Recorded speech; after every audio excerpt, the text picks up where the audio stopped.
Bien, buenas tardes con todos, muchas gracias. Es muy agradable para mí estar acá. Yo también, igual que ustedes, fui alumna sanfernandina hace algunos años y quiero compartir con ustedes hoy un tema que, si bien es cierto, no es muy frecuente, es importante reconocerlo para poder derivar al paciente con la especialidad correspondiente, que en este caso es endocrinología, y se puede detectar el problema incluso en áreas de pediatría, ginecología o incluso medicina general. Entonces, la agenda hoy día es tratar de que ustedes hoy terminen la sesión reconociendo lo que es un hipogonadismo primario y secundario, a los que llamaremos también hipergonadotrópico o hipogonadotrópico. Yo sé que las palabras son un poco largas, pero como vamos a revisar con calma la fisiopatología, va a ser fácil de entender. Y dentro de lo que es alteraciones gonadales, me pareció importante también que sepan del síndrome de ovario poliquístico, porque es una condición endocrinológica muy común. De hecho, es la primera causa de consulta endocrinológica de una mujer en edad fértil. Entonces, por ser frecuente, es bueno que lo conozcan, y obviamente este síndrome involucra lo que es una alteración en la función gonadal. Finalmente, cerrar con lo que son alteraciones gonadales en otras enfermedades sistémicas, y dado que ustedes no son ajenos al fenómeno global de epidemia de obesidad y diabetes, veremos que esto no solamente tiene que ver con un tema metabólico, sino también con afectación del eje sexual, sobre todo en el sexo masculino. Entonces, recordemos un poquito lo que es el eje hipotálamo-hipófiso gonadal, y vamos a empezar con el ovario. Recordarán ustedes que el sistema endocrino femenino, a diferencia de otros, es uno de los únicos, por decirlo así, que contempla lo que llamamos un feedback positivo. O sea, para todos ustedes es ya, digamos, conocido que las hormonas hipofisiarias se liberan para estimular al órgano endocrino final o efector, ¿cierto? Y las hormonas hipofisiarias de las que vamos a hablar hoy son las gonadotropinas, FSH y LH. Ambas son inducidas a ser secretadas por la hormona liberadora de gonadotropinas que se produce en el hipotálamo. Y en otros ejes, por ejemplo, el eje tiroideo o el eje suprarrenal, que han visto más temprano, siempre se libera la hormona hipofisiaria que actúa sobre el órgano efector, y el órgano efector libera una hormona que genera un feedback negativo, es decir, al ser producida la hormona final, inhibe a la estimulante. Pero en el ciclo sexual femenino ocurre algo diferente. Hay un feedback negativo, pero también hay un feedback positivo. Y eso es, digamos, lo que lo hace tan especial. Recordarán ustedes también que el ciclo sexual femenino tiene incluso dos órganos efectores, ¿no? Uno que es el útero y otro que es el ovario. La gónada, la glándula es el ovario, pero el otro órgano efector es el útero y, como no, la mama también. Pero hoy vamos a hablar del ovario. Entonces, cuando hablamos del ciclo ovárico, se liberan las gonadotropinas a partir del estímulo hipotalámico de GnRH, que actúa sobre las células gonadotrópicas de la hipófisis anterior y libera FSH y LH. Ambas hormonas, por sus siglas en inglés, de hormona estimulante del folículo y luteinizante. Y el nombre ya dice todo. La FSH estimula al folículo a madurar, estimula el crecimiento folicular. Los folículos que ya están determinados cuántos van a ser, digamos, madurados en el curso de la vida de la mujer, y la LH hace que el folículo maduro se forme en un cuerpo lúteo. Cuando estas dos hormonas actúan sobre el ovario va a tener como respuesta la liberación del estradiol por un lado y el folículo en crecimiento por otro. El estradiol va a generar un feedback positivo, va a inducir a que el hipotálamo libere más GnRH y este libere más FSH y LH, pero solo hasta la mitad del ciclo. Como ven, es un sistema muy complejo. Los primeros 14 días, el estímulo de FSH sobre el ovario generará estradiol que inducirá feedback positivo para formar más FSH durante 14 días, hasta que la LH llega a un punto que llamamos el famoso pico de LH. Y cuando ocurre el pico de LH es que se rompe el folículo dominante. Y este folículo dominante, al liberar el óvulo el día 14 del ciclo, se convertirá después en un folículo de Graf. Folículo de Graf que se formará luego en un cuerpo lúteo gracias al estímulo de la LH. Entonces, la teca del folículo liberará estradiol y el cuerpo lúteo liberará progesterona. Y ambas, a partir de la segunda mitad del ciclo, inhibirán a la gonadotropina. Entonces, este realmente es un ciclo hormonal sui generis. Y como todo en la mujer es especial, hasta su ciclo sexual también lo es, porque en los hombres van a ver que es más simple. Entonces aquí lo que vemos es a protagonistas como son las gonadotropinas. Y entonces ustedes podrán decir, ya, si tenemos una alteración en la gónada, porque no ovula o porque no produce el estradiol o la progesterona, puede ser por diferentes orígenes. Una, que no recibe el impulso de las gonadotropinas, y a eso se le llamará un hipogonadismo hipogonadotrópico, es decir, no hay quien estimule al ovario a formar estradiol y progesterona. Pero puede ser que el ovario se haya enfermado, por ejemplo, por una euforitis autoinmune, ¿no? Que es una condición en la que hay un ataque autoinmune al ovario y entonces, por más estímulo de gonadotropinas que haya, el ovario no funciona. Y entonces será un hipogonadismo, porque no hay estradiol, no hay progesterona, no hay ovulación, porque el ovario está enfermo, pero las gonadotropinas están bien, el problema es el órgano primario, y entonces se le llamará hipogonadismo hipergonadotrópico. Tiene un poco de sentido, lo vamos a volver a revisar. Ahora vamos a hablar de otra hormona que no comenté, que es la inhibina. Esta hormona ha sido descubierta hace unos 20 años y se sabe que también es liberada por el folículo en crecimiento. Inhibe a la FSH y tiene más acción en la segunda mitad del ciclo, ¿cierto? Porque en la primera mitad del ciclo hay que estimular a la FSH a que sea producida de manera intensa para que el folículo madure. Cuando hablamos del eje masculino, como les dije, la cosa es más simple porque casi todo el ciclo representa el famoso feedback negativo. El hipotálamo libera la GnRH que induce la salida de FSH y LH, pero estas dos actúan en diferentes células. La FSH actúa sobre las células de Sertoli para inducir el desarrollo de espermatozoides y la LH sobre las células intersticiales para la producción de testosterona, que es el producto final. La testosterona luego va hacia el hipotálamo y a la hipófisis para inhibir la secreción de gonadotropinas y GnRH.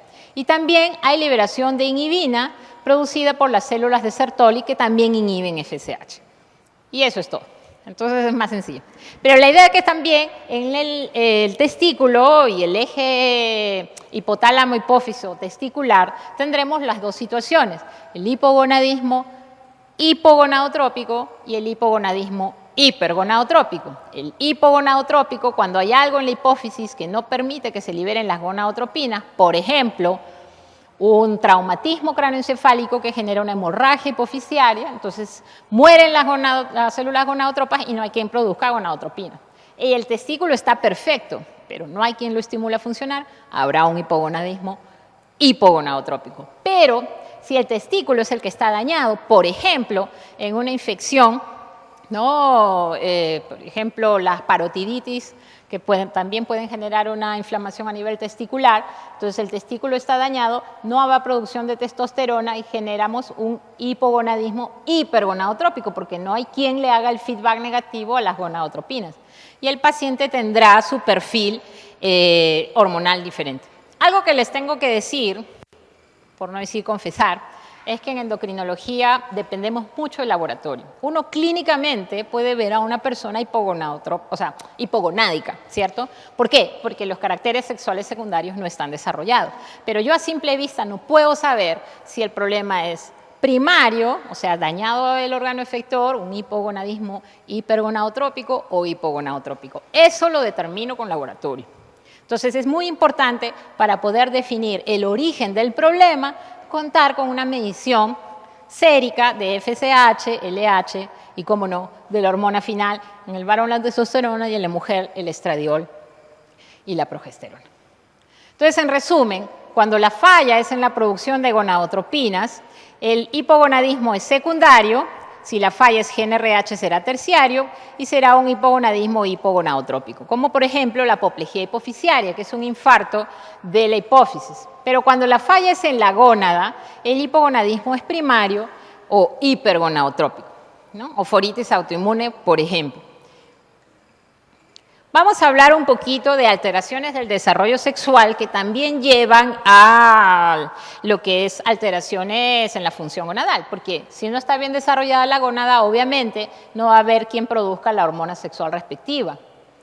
Y hoy no se proyecta mucho, pero bueno, esto es un concepto importante, porque quizás ustedes van a revisar textos que hablen de términos como hermafrodita o pseudohermafrodita. En algunos lugares se consideró que esto era peyorativo, como un insulto a la persona que padecía la condición. Entonces, es el 2006, hace ya 12 años, que la Sociedad Pediátrica Lawson-Wilkins y la Europea de Endocrinología Pediátrica publicó una propuesta de cambios a la nomenclatura y para definir los desórdenes en los que el desarrollo cromosómico gonadal o sexo fenotípico es atípico. O sea, los términos pseudohermafrodita, hermafrodita ya no se deberían emplear. Y por ello es que les traigo la nomenclatura relativamente nueva. Y la idea es que el racional es reflejar los avances del entendimiento. Porque antes, si por ejemplo se definía un sexo fenotípico femenino, pero los cromosomas eran XY, ¿no? Se hablaba de un pseudohermafrodita masculino. Vamos a ver algunos ejemplos ahora. Y eso ya no debería emplearse. Entonces, como médicos con formación actualizada, esos términos deberían descartarse y ya emplear los nuevos términos que en realidad no son tan nuevos, son del 2006, para hablar de desorden del desarrollo sexual, en inglés DSD. Entonces, por ejemplo, si teníamos antes el término pseudohermafrodita femenino, el término aceptado ahora es 46XX-DSD, por las siglas en inglés, desorden del desarrollo sexual. Si tenemos el antiguo término pseudohermafrodita masculino, lo que deberíamos diagnosticar es 46XY-DSD. El verdadero hermafrodita, es decir, aquel que tenía órganos reproductivos, tanto femeninos como masculinos, ya no se debe llamar así, sino decir un desorden del desarrollo sexual ovotesticular, que es obviamente un término más largo, pero que explica mejor la condición. Si tenemos un varón XX, también se dirá un desorden del desarrollo sexual testicular 46XX. Y si tenemos un sexo contrario en XY, diremos 46XY, disgenesia gonadal completa XY. Ahora, ¿por qué se llamaba pseudohermafrodita? Porque, bueno, ustedes saben, por la mitología griega había este ser que tenía caracteres sexuales de ambos sexos y se llamaba hermafrodita, y de ahí el término que se acuñó para la condición médica. Pero el pseudohermafrodita era aquel que, teniendo un fenotipo masculino, portaba un cariotipo femenino. Vamos a ver algunos ejemplos. Y lo contrario, el pseudohermafrodita masculino es el que se veía como mujer, por eso pseudohermafrodita, pero su cariotipo era masculino.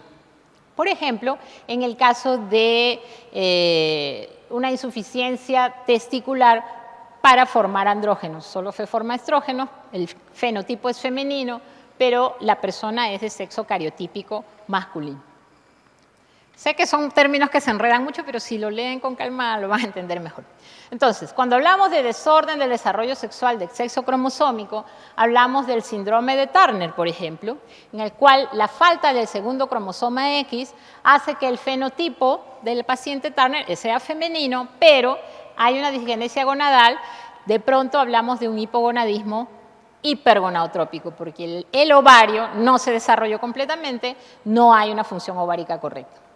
Si hablamos, por ejemplo, del síndrome de Klinefelter y variantes, hablamos de un tercer cromosoma sexual, XXY, y el Klinefelter también tiene atrofia testicular. Entonces, si el testículo está atrofiado, ¿quién va a producir la testosterona? Estamos hablando de un hipogonadismo hipergonadotrópico. En ambos casos son hipogonadismo hipergonadotrópico, porque la gónada es la que está dañada, está atrófica, está hipoplásica. También tenemos el cariotipo 46XY, DSD, digenesia gonadal mixta, ovotesticular, y este quimérico ovotesticular, y en ambos casos el fenotipo suele ser femenino. En realidad lo que dicen los textos es que el sexo por defecto de un feto es femenino.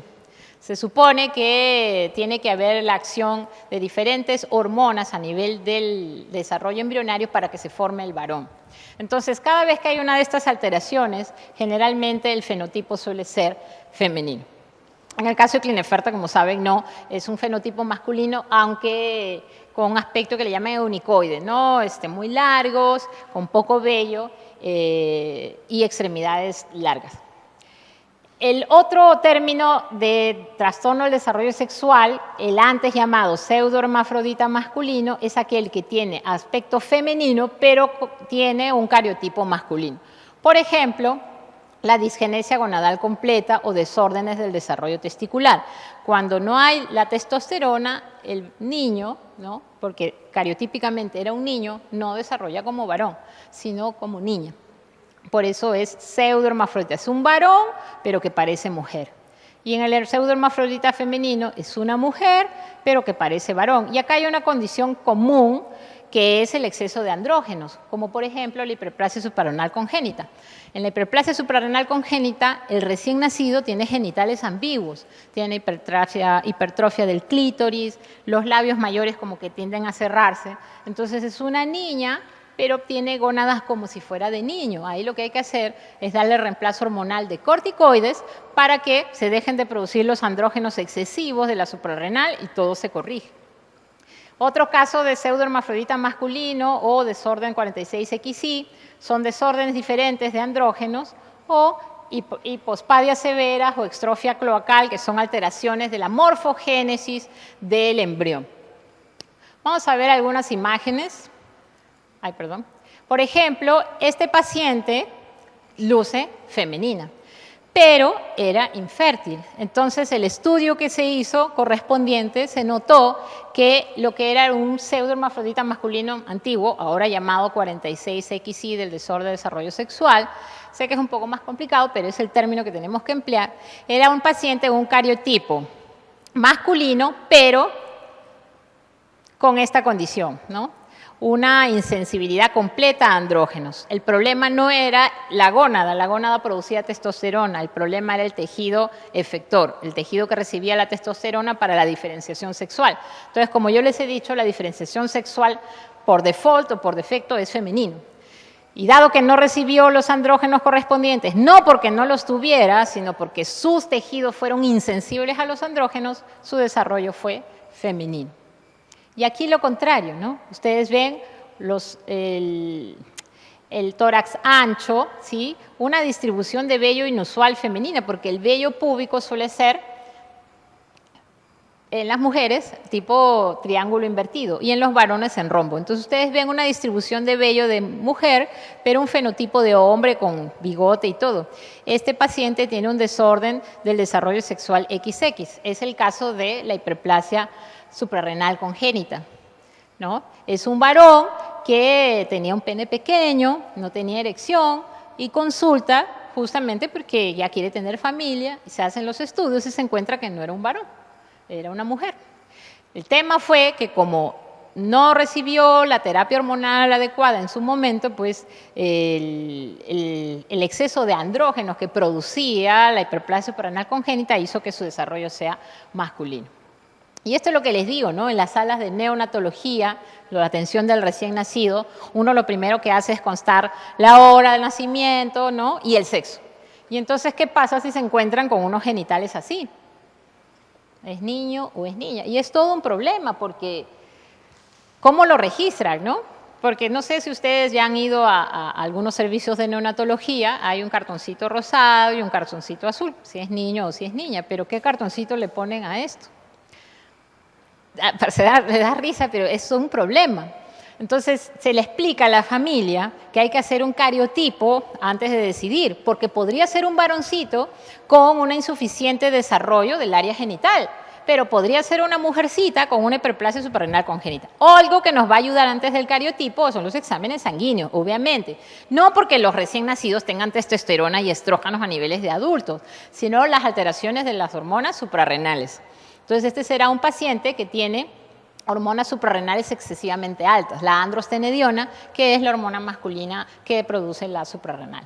Entonces es un diagnóstico de genitales ambiguos, pseudohermafroditismo femenino en este caso, porque este clítoris está muy grande, el himen está totalmente cerrado, ¿no? Porque tienden los labios a cerrarse como para formar el escroto, pero se trata de una hiperplasia suprarrenal congénita. Como está recién nacidita y se diagnostica rápido, se puede hacer las cirugías correspondientes para que el área genital tenga el aspecto correcto. Ok, vamos a hablar de un síndrome de Turner, también es un desorden del desarrollo sexual en el cual hay una alteración cromosómica, se falta el cromosoma X, el segundo cromosoma X, el cariotipo suele ser 45X0, pero también hay casos de cariotipos mosaicos que llaman, es decir, unas líneas celulares son 45X0 y otras 46XX. Cuando es un Turner puro, es decir, todas las líneas celulares tienen 45X0, el fenotipo es más marcado. La talla suele ser baja, el cuello que le llaman alado o pterygium colli. Tienen implantación baja del cabello, el cabellito les crece bien abajo en el cuello. Tienen un tórax ancho, ¿no? Y hay un hipertelerismo. Las mamilas, ¿no? Los pezones están muy separados. Suelen tener a nivel óseo alteraciones como acortamiento del cuarto metacarpiano, suelen tener nevus y cúbito valgo, ¿no? Ustedes colocan a la paciente frente a uno y el cúbito está hacia afuera, ¿no? Eso se le llama cúbito valgo, como se ve aquí, como en una L. Suelen tener también linfedema y esa es una de las sospechas en los recién nacidos, cuando nacen con linfedema, es un edema a nivel de los tobillos, producto de una lenta circulación de linfa. También puede haber alteraciones cardíacas, como por ejemplo la estenosis aórtica. ¿Por qué suelen consultar? ¿Cuándo consultan? Porque a veces, bueno, un recién nacido, chiquito, no se nota mucho, pasa el tiempo y la niña tiene 10 años, 11 años, 12 años y no crece, cuando el resto de sus amiguitas hace el estirón. Entonces ahí sospechan. No crece. Luego, a esa edad ya debería haber un desarrollo mamario. No hay desarrollo de caracteres sexuales secundarios, porque eso lo hace los ovarios. Pero si en el Turner lo que tenemos es una disgenesia gonadal, es decir, los ovarios no están formados anatómicamente de manera correcta, así que por más que haya mucha gonadotropina, no van a responder formando estrógenos, no va a haber desarrollo sexual secundario, tampoco va a haber ovulación y por tanto no hay menstruación. Entonces, es una típica consulta que la paciente llegue, ¿no? Con 16, 17 o 18 años, no hay ningún carácter sexual secundario y no menstrua. Y a veces ahí es muy tarde, porque el Turner puede manejarse desde temprana edad, no para que desarrolle temprano, sino para que crezca. Porque en el síndrome de Turner tenemos un tema de una talla baja importante. Las pacientes sin tratamiento de hormona de crecimiento llegan a tener 1,30 m, 1,35 m. Con hormona de crecimiento pueden llegar hasta el 1,50 m, 55 m. Pero obviamente la hormona de crecimiento se tiene que dar cuando son pequeñitas, ¿sí? Mientras más pronto mejor, 8, 9 años. Ya cuando están adolescentes y llegan para consultar por la menstruación, a veces ya no es posible manejar ese problema de la talla. Y otro desorden del desarrollo sexual es el síndrome de Klinefelter, también de origen cromosómico, y el cariotipo 47XXI. Como ven aquí, tiene una estatura media-baja, timidez, tejido mamario agrandado, ginecomastia y tendencia a osteoporosis porque están hipogonádicos. Este es otro ejemplo de hipogonadismo hipergonadotrópico.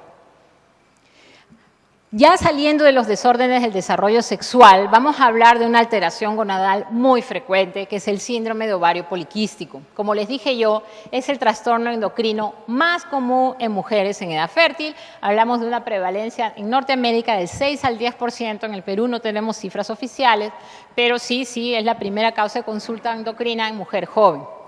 Y esta condición tiene diferentes fenotipos. El típico caso del ovario poliquístico, llamado antes síndrome Stein-Leventhal, es el de la mujer barbuda del circo, ¿sí? Mujer hirsuta, con acné, gordita e infértil. Hoy no todas las mujeres vienen así, obviamente, algunas vienen delgadas, otras vienen con sobrepeso, pero las características típicas tienen que ver con los criterios. Disculpen que quizás no se ve completo, pero los criterios diagnósticos en una revisión de hace un par de años en el New England, nos hablan de los criterios de Rotterdam como los principales, aunque hay dos instituciones que también tienen sus criterios. Las que más se usan son los criterios de Rotterdam. Y se los resumo en 3 palabras. El primer criterio es oligomenorrea, es decir, que la mujer no menstrua todos los meses.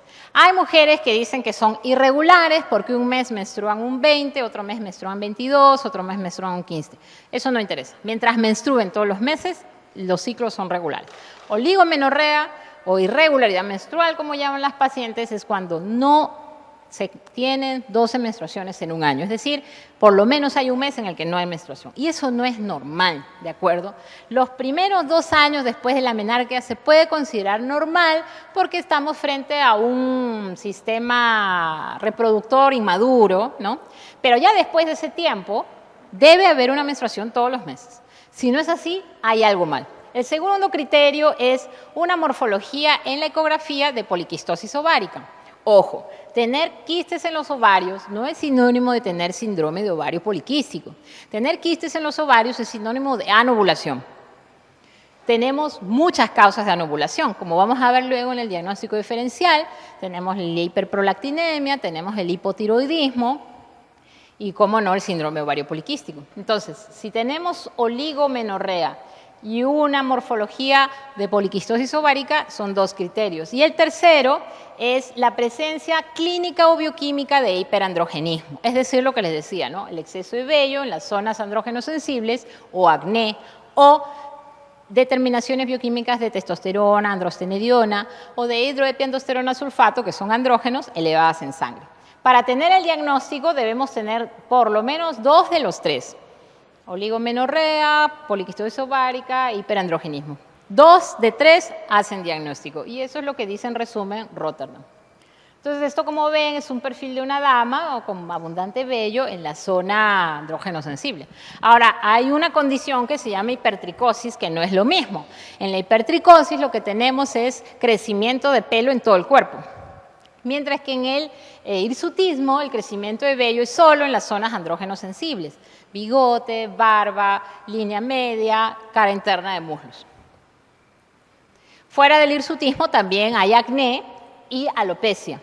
Menos frecuente la alopecia, la falta de cabello en la zona bitemporal o en la zona central de la cabeza. Como les dije, dentro del diagnóstico diferencial tenemos el hipotiroidismo, enfermedad tiroidea, o hiperprolactinemia, o la hiperplasia suprarrenal congénita de origen tardío. Porque ustedes vieron primero, por ejemplo, en esos genitales ambiguos del recién nacido, que había un clítoris desarrollado, ¿no? Y alteraciones en los labios. Eso es cuando el déficit de la hormona es total. Pero si el déficit hormonal es parcial, a veces se manifiesta en la adolescencia. Y midiendo la 17-hidroxiprogesterona, que esté alta, se considera el diagnóstico, ¿no? Por encima de 200 a 400. Estas 3 condiciones dan oligomenorrea y dan poliquistosis ovárica. En el caso de la hiperplasia suprarrenal congénita también de hirsutismo, entonces hay que descartarlas para poner la etiqueta de ovario poliquístico. ¿Y por qué es importante tener la certeza que estamos frente a un síndrome de ovario poliquístico? Porque primero es una condición crónica, o sea, no se cura. Y segundo, tiene un impacto en la salud metabólica muy alta. Solo por tener síndrome de ovario poliquístico tenemos 3 a 4 veces más riesgo de desarrollar diabetes y 5 veces más riesgo de enfermar de un problema cardiovascular. Entonces, si bien este síndrome se diagnostica muy temprano en la vida de la mujer, hablamos de 18, 20 años, es algo que la va a marcar toda su vida.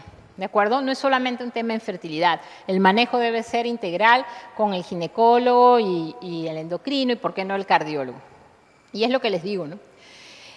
La prevalencia de diabetes es 10 veces más alta en mujeres jóvenes con ovario poliquístico que entre las que no tienen. Se desarrolla intolerancia a la glucosa de diabetes alrededor de los 30 años de edad, en 30 a 50% de mujeres con síndrome de ovario poliquístico.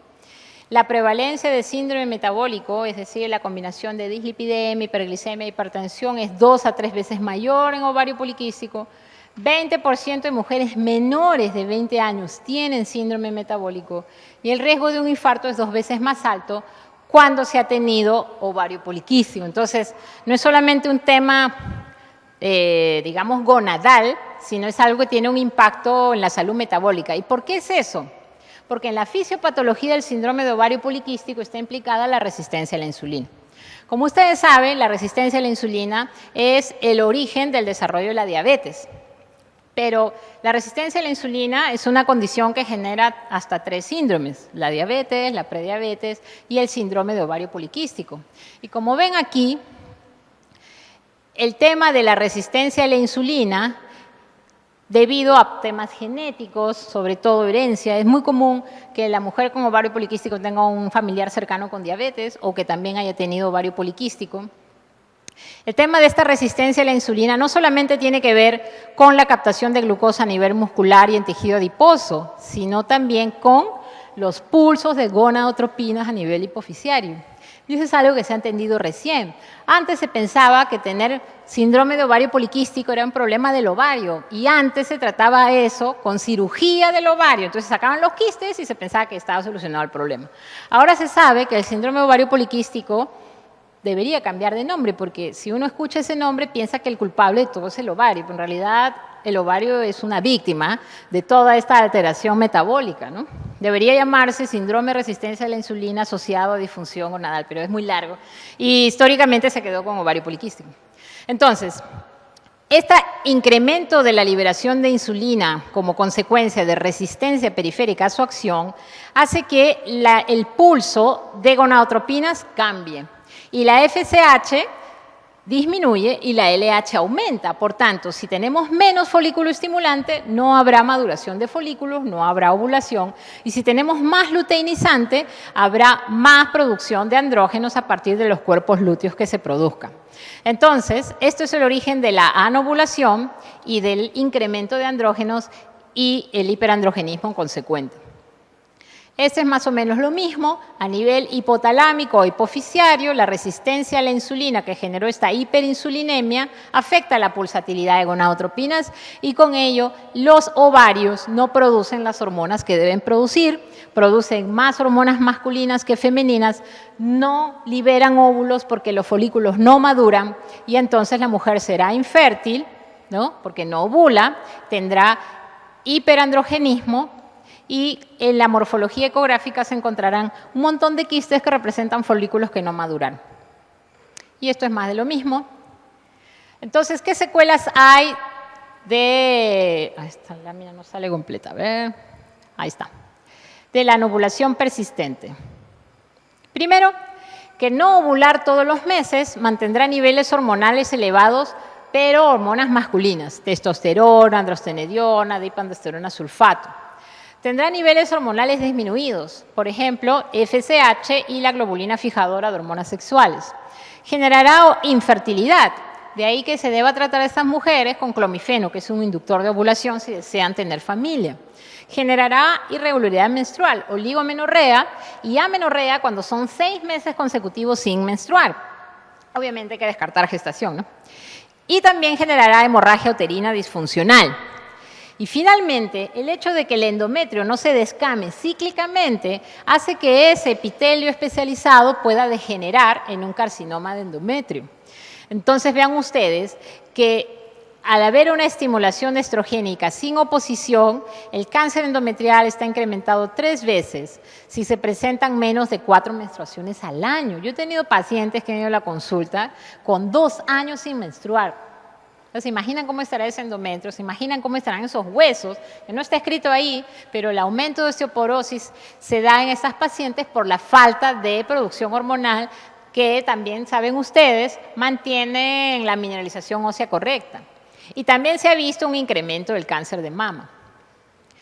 Cómo no, el tema del hirsutismo, el acné, la piel grasosa. Se habla también del libido incrementado por el exceso de andrógenos, pero no es algo que se dé en todas las pacientes. Y tampoco podemos ver virilización, que una cosa es hiperandrogenismo y otra es virilización. En el hiperandrogenismo hay acné e hirsutismo, pero en la virilización hay un crecimiento clitoridiano importante y también hay cambios en la voz y el fenotipo. Y esto se da en tumores ováricos productores de testosterona. Eso no es consistente con ovario poliquístico. Y la resistencia a la insulina, que es el origen fisiopatológico del síndrome de ovario poliquístico, obviamente aumenta el riesgo de diabetes y enfermedad cardiovascular. Al examen físico, como les dije, hay que evaluar índice de masa corporal. Si la mujer de por sí ya tiene resistencia a la insulina y tiene exceso de peso, esa resistencia a la insulina será mayor. Por tanto, estas pacientes también tienen que ser abordadas desde el punto de vista nutricional. Hay que ver los cambios fenotípicos que ya hemos hablado. La virilización no es compatible con ovario poliquístico, hay que pensar en un tumor suprarrenal o ovárico. Y otros hallazgos físicos asociados con insulinoresistencia, como es la adiposidad visceral, más de 80 centímetros de perímetro de abdomen, ya se habla de obesidad central. Acantosis nigricans, que es el engrosamiento de los pliegues de cuello, axilas e ingles, y acrocordones. En la ecografía pélvica lo que encontraremos serán múltiples folículos, ¿no? 12 a más, de 2 a 9 milímetros en cada ovario, pero nunca más de 10 milímetros. Y esto es poliquistosis, pero ojo, poliquistosis ovárica no es sinónimo de síndrome de ovario poliquístico, lo vuelvo a repetir, ya que hasta un 20% de la población femenina puede tener ovarios poliquísticos y no tener síndrome de ovario poliquístico, ¿de acuerdo? Y esta es la morfología de un ovario poliquístico típico, ¿no? Varios quistes pequeños en la periferia del ovario. Muy bien. Para ir cerrando, hablaré de dos condiciones más, como el síndrome de Kallmann, que es un caso de hipogonadismo hipogonadotrópico, pero no es por alteración hipofisiaria, sino hipotalámica. Hay un déficit congénito de GnRH, el estimulante de gonadotropinas, y puede afectar a hombres y mujeres. Lo típico del Kallmann es que así como no se formó la población de neuronas que libera GnRH, tampoco desarrollan bien los bulbos olfatorios. Entonces estaremos frente a un hipogonadismo hipogonadotrópico asociado a anosmia. Entonces, en estos casos lo que tenemos es un hábito eunucoide, ¿no? O sea, extremidades largas, ginecomastia, anosmia o hiposmia y eventualmente malformaciones craniofaciales. Obviamente, estos pacientes hipogonádicos también son infértiles y a veces se enteran de su condición cuando llegan a consulta de infertilidad, ¿no? Varones que buscan tener familia y que tienen azoospermia, no tienen espermatozoides. Porque como no tienen testosterona, ¿no? No tienen gonadotropinas que induzcan formación de testosterona, ni tampoco inducción de la maduración de los espermatogonias en espermatozoides. Y lo típico es que no huelen, pero como nunca han olido en su vida, lo han considerado algo normal. Y como les decía yo, algo que es novedoso es el tema de hipogonadismos asociados a problemas metabólicos como es la obesidad y la diabetes. Esta publicación de hace unos años describe como a la obesidad y a la diabetes tipo 2 como una condición sistémica asociada a hipogonadismo secundario, es decir, hipofisiario. Y se trata de un subtipo distinto asociado a obesidad y diabetes. Sabemos que la obesidad es una enfermedad que condiciona a otras enfermedades. Fuera de la diabetes, la apnea del sueño, la dislipidemia, la hipertensión. Y no sé si lo notan muy bien, pero el tema es que la obesidad, al aumentar la masa grasa visceral y disminuir la masa libre de grasa, genera resistencia a la insulina. Volvemos a la misma fisiopatología del ovario poliquístico, que lo que hace es también disminuir la producción de testosterona. La resistencia a la insulina en el varón también induce alteraciones en las gonadotropinas a nivel central y por ello disminución de testosterona. De la misma manera, la resistencia a la insulina, como en el ovario poliquístico, disminuye la globulina fijadora de hormonas sexuales, con lo cual disminuye la circulación periférica de testosterona. De la misma manera, el exceso de grasa central aumenta la aromatasa, que lo que hace es cambiar la testosterona en estrógenos y por tanto habrá más estradiol. Y el estradiol también tiene un feedback negativo hacia las gonadotropinas, con lo cual continuará el hipogonadismo hipogonadotrópico. Asimismo, el tener alto tejido adiposo aumenta la leptina y la leptina se ha visto que disminuye la respuesta de las células de Leydig, que son las responsables de la producción de testosterona. Entonces, como ven, es todo un círculo vicioso asociado a la masa grasa visceral. El perímetro de abdomen en varones latinos no debe ser mayor de 90. Bueno, eso es todo lo que yo quería comentarles y si tuvieran alguna pregunta, encantada. Muchas gracias también por la invitación.